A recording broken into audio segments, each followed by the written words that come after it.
Hello friends, आप देख रहे हो न्यूरा पार्शियल एजुकेशन। और आज की वीडियो में हम कुछ क्वेश्चंस को कवर करेंगे। ये क्वेश्चन हमारी जो है चैप्टर फ्रिक्शन क्लास 8 का जो है उसके एक्सरसाइज के क्वेश्चंस को कवर करेंगे यहाँ पे। So let's see the first question. The first question is, suppose your writing desk is tilted a little and book kept on it start sliding down। कि मतलब आपने एक बुक रखी हुई है अपने राइटिंग डेस्क पे और वो क्या कर रही है, फिसलना शुरू हो रही है, स्लाइड हो रही है, ठीक है। And show direction of friction force acting on it. कि अब आपको बताना है जो फ्रिक्शन फोर्स है वो इस बुक पर कहाँ पे लगेगा, ठीक है। सो लिखा हुआ है when a book slides on writing desk. कि जब बुक क्या होगी, स्लाइड होगी, मतलब नीचे की तरफ जाएगी। अब friction force act between the book and the surface of the desk. ये जो फ्रिक्शन होगा, फ्रिक्शन फोर्स होगा ना, वो हमेशा क्या लगेगा, बुक के और सरफेस ऑफ द डेस्क के बीच में लगेगा। ये दिख रहा है आपको, ये आपका जो है फ्रिक्शन फोर्स है, और ये देखोगे तो बुक का फोर्स इस साइड को लग रहा है। So the direction of the friction force on the book is opposite to the direction of its motion. कि डायरेक्शन ऑफ द बुक्स के ऊपर, मतलब उसके अपोजिट डायरेक्शन में हमेशा फ्रिक्शन का फोर्स लगेगा। जैसे कि बुक अगर इस डायरेक्शन में जाएगी तो फ्रिक्शन हमारा इस डायरेक्शन में जाएगा। क्लियर हो गया। So act in upward direction as shown in the following figure. तो आई होप आपको ये क्वेश्चन समझ में आया होगा। Let's see the question number 2। Question number 2 is, okay, so use spit of soapy water on a marble floor accidentally. कि मान लीजिए आपका क्या है, एक बाल्टी पानी लेके जा रहे थे, वो सोपी वाटर था, मीन्स साबुन वाला पानी था। And would it make it easier और more difficult for you to walk on the floor and why. कि ये आपको क्या है, आपको आपके लिए ईजी हो जाएगा उसके ऊपर चलना या फिर डिफ़िकल्ट हो जाएगा, ये पूछा गया आपसे, और क्यों। So answer is, we are able to walk because of the friction present between our feet and the ground। कि हम जो है हम चल तो सकते हैं, क्यों, क्योंकि फ्रिक्शन रहेगा किसके बीच में, हमारे फीट के बीच में और ग्राउंड के बीच में। In order to walk we push the ground in the backward direction with our feet. कि हम अगर जब चलेंगे तो ये दिख रहा है, आप आगे की तरफ मूव करते हो तो एक्चुअल में पीछे की तरफ प्रेशर लगा रहे होते हो, ठीक है। So the force of the friction pushes it in the forward direction and allow us to walk. तो हम पीछे की तरफ जब हम धक्का देते तो हम आगे की तरफ मूव कर रहे होते हैं, ठीक है। So the force of friction between the grounds and the feet decrease. अब होगा क्या, ये सोपी वाटर की वजह से जो हमारे फीट के बीच में और जो ग्राउंड के बीच में जो फोर्स होगा फ्रिक्शन का, वो डिक्रीज हो जाएगा। And when there is soapy water spill on the ground and floor whatever, so hence it become difficult to walk on the soapy। तो मतलब हमारे लिए चलना थोड़ा सा डिफिकल्ट हो जाएगा, but we are able to walk. So next question देखते हैं। Next question is, explain why sportsman use the shoes with spikes. कि स्पाइक्स आपने अक्सर देखा होगा इस तरह से, मतलब जो स्पोर्ट्समैन होते हैं उनके में इस तरह से कांटे टाइप में लगे रहते हैं, स्पाइक्स बोलते हैं इनको बेसिकली। तो ऐसे शू वो क्यों डालते हैं जो स्पोर्ट्समैन होते हैं, तो देख लेते हैं। Sportsman use the shoe with spikes because these shoes gives them a better grip while running. कि जब वो दौड़ रहे होते हैं ना, उन्हें बहुत अच्छा ग्रिप मिलता है, दैट्स वाई वो ये शू इस तरह के वियर करते हैं। क्लियर हो गया।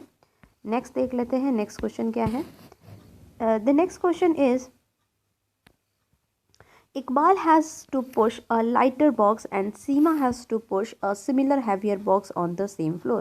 कि इस तरह से वो बोलता है कि आपके पास क्या, एक इकबाल है और एक सीमा है, दोनों को एक जैसा ही बॉक्स मिला है, किसके लिए, पुश करने के लिए।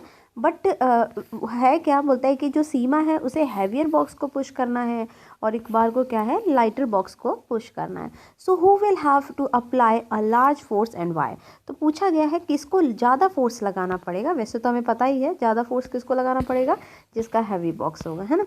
सो इसका आंसर एग्जैक्ट देख लेते हैं।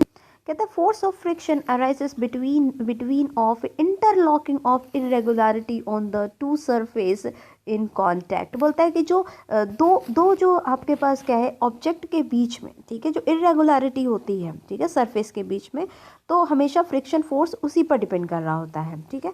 सो बोलता है when a heavier object is placed on the floor. कि अगर हम बहुत भारी सामान कोई फ्लोर पे रख देते हैं, सो क्या होगा, the interlocking of irregularity on the surface of the box and the floor. अगर हैवियर अगर हम बॉक्स रखते हैं तो इंटरलॉकिंग जो होगी इसके में irregularities on the surface of the box and the floor, वो कैसा हो जाएगा, स्ट्रांग हो जाएगा। So this is because the two surface in contact are present harder and hence more friction is require to overcome the interlocking. तो क्या है, हमें ज़्यादा फ्रिक्शन चाहिए होगा, मतलब ज़्यादा फ्रिक्शन की ज़रूरत होगी इंटरलॉकिंग को जो है ओवरकम करने के लिए।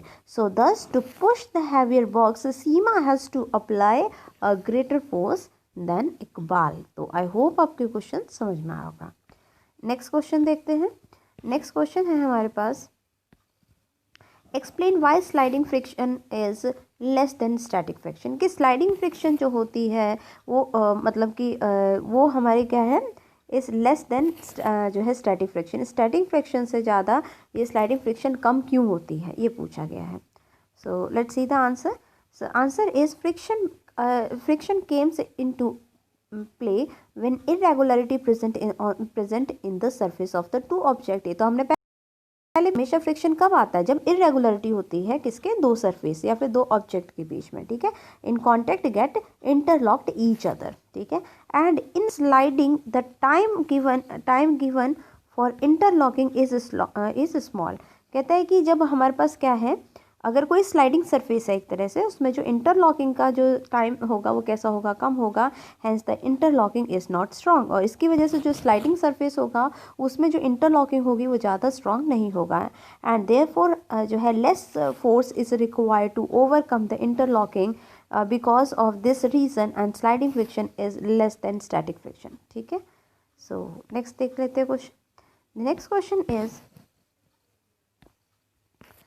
give example to show that friction is both a friend or a foe and a foe।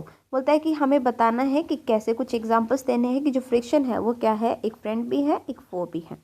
So advantages देख लेते हैं फ्रेंड्स की, जैसे हमें एडवांटेजेस में चला जाएगा। सो एडवांटेजेस क्या हो जाते हैं, पहली बात है we are able to walk because of friction. कि हम जब वॉक कर पा रहे होते हैं, वो क्यों कर पा रहे होते हैं, just because of friction. Clear हो गया। सो नेक्स्ट थिंग इज, अगर हम देखें, okay, so next one is friction between the tip of the pen and a paper allow us to write। कि अगर हम कुछ लिखते हैं तो वो लिख भी क्यों पा रहे हैं, जस्ट बिकॉज ऑफ फ्रिक्शन।